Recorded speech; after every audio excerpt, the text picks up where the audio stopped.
Hello, everyone. Welcome back to Huskers in Enemy Territory. Today I was going to talk about the Michigan Wolverines. Last year's 2020 campaign was a horrible disappointment in the eyes of not only the Michigan fans, but the coaching staff and players. Last year, the Wolverines went 2 and 4 with wins over Minnesota 49 to 24 and Rutgers 48 to 42, and losses to Michigan State, Indiana, Wisconsin, and Penn State. With that being said, let's transition to some of the strengths of the team overall.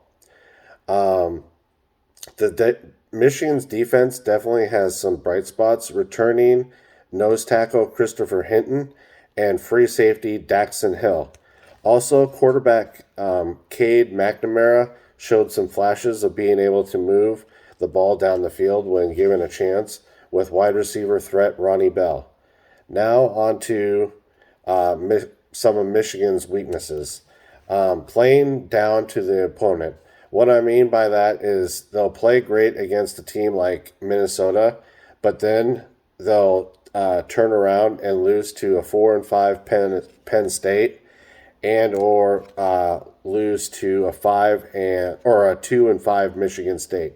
So, in my opinion, they need to kind of turn that around and be able to not only be able to play up to a team like Minnesota, but also be able to beat teams like Penn State when they're down and Michigan State when they're down. It just seems like they're kind of like doing kind of a roller coaster, at least for last year, um, being said or whatever. Consistency. Being able, even though the quarterback showed flashes of brilliance, he also showed that he has a lot of learning to do.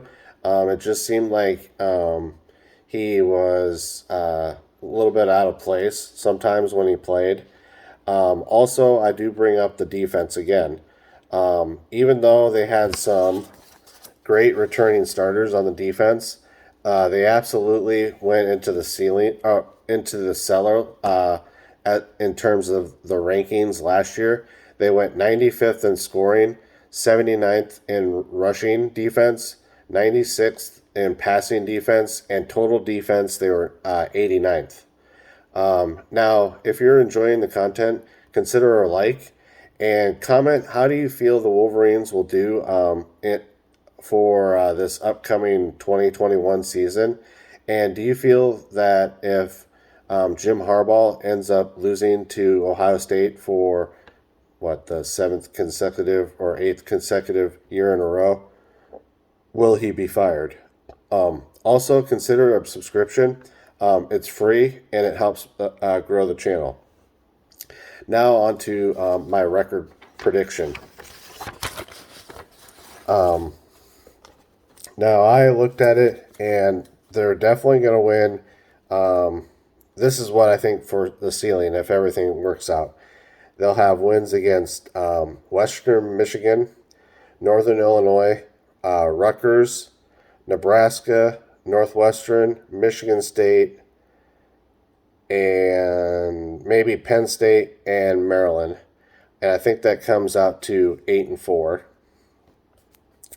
But I think if things go bad and they don't really turn things around, I could see them going 5 and 7. I hope that's kind of a fair representation. I don't know.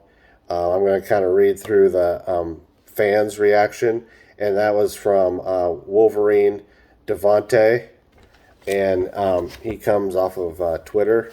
So I'm going to read through a little bit of his thoughts. So here we go. Harbaugh finally made changes needed to move the program forward this offseason, namely with the firing of Don Brown and the subsequent hiring of Mike McDonald, who was the linebacker coach for the Ravens, very, very highly regarded defensive mind out of Georgia, who many thought was next in line for the Ravens DC once Martindale leaves. So it's a bit unknown, having never called plays, but I've heard all offseason that his attention to detail is absurd, and he doesn't try fitting square pegs in round holes. something Don Brown was apparently very guilty of. The defense will change to a 3-4, and he thinks it's better for the college football RPO game. Um, Last year, he talked about how the defense was a huge question mark. He talks about the Oregon State defensive tackle Jordan Whitley coming in through the transfer portal. Let's see. Maxie Smith and Chris Hinton will be guys who will make or break the D line. Year three guys, which was a 5-star, have yet to break out, but I can see them being there this year. Uh, and he hopes to have consistent pressure on the quarterback from the front seat, 7. Our linebacker core is good but lacks depth. So if we have an injury in the starting rotation, that might hurt them a lot. Let's see. Secondary was awful last year due to lack of pressure from the front 7. Let's see. He thinks that one of his cornerbacks led in pass breakups. Safety is going to be scary. I kind of agree with that.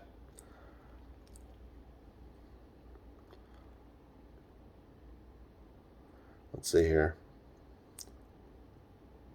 Talks more about the defensive coordinator. Offensively, Gaddis is a show me here. He's seen glimpses of speed and space scheme, but he brought from Bama. But our wide receivers seem to don't get open enough for it to work. Apparently, him and them running game coordinator Ed Warner really butt heads over the scheme, and running blocking really showed on the field last fall. He said he likes the wide receiver core, bunch of speedy guys. Let's see. He says the running back room is loaded. Offensive line could be good this upcoming year. Definitely believes that Cade will be the starter, but new quarterback, let's see.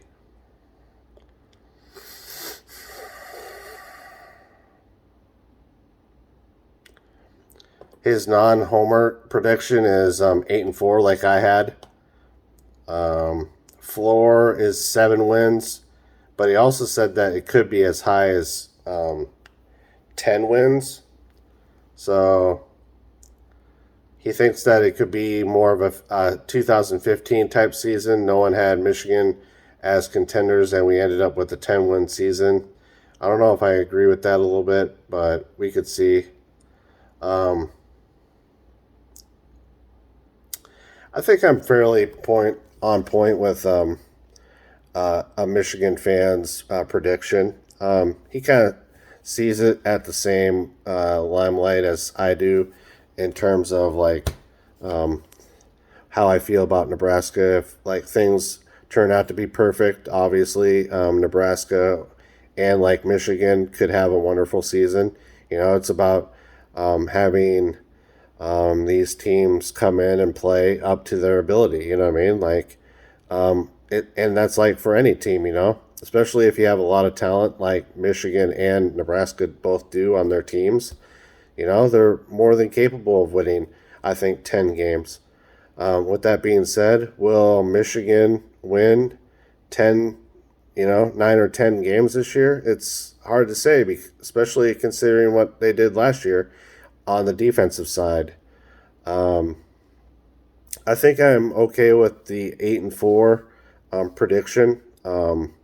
It's you have to just prove it on the field type of scenario or thought, behind it. And I definitely had a lot of fun looking up information about the Michigan Wolverines.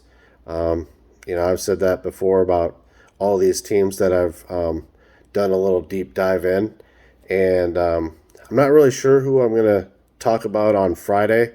I'll probably do a Twitter poll to see what people feel you know, like who I should do. Maybe I'll do Michigan State since I just did Michigan, but we'll see, you know. I appreciate everyone that comes on here and watches, and you kind of got a little bit of luxury today. I did an hour long podcast with one of my friends, Run the Damn Ball, earlier today, and I just wanted to bust out another video for my channel. So, you know, you get two today. So it's a little extra icing on top, right? So this will be the end of the video. It's been kind of a long day, and as always, go Big Red.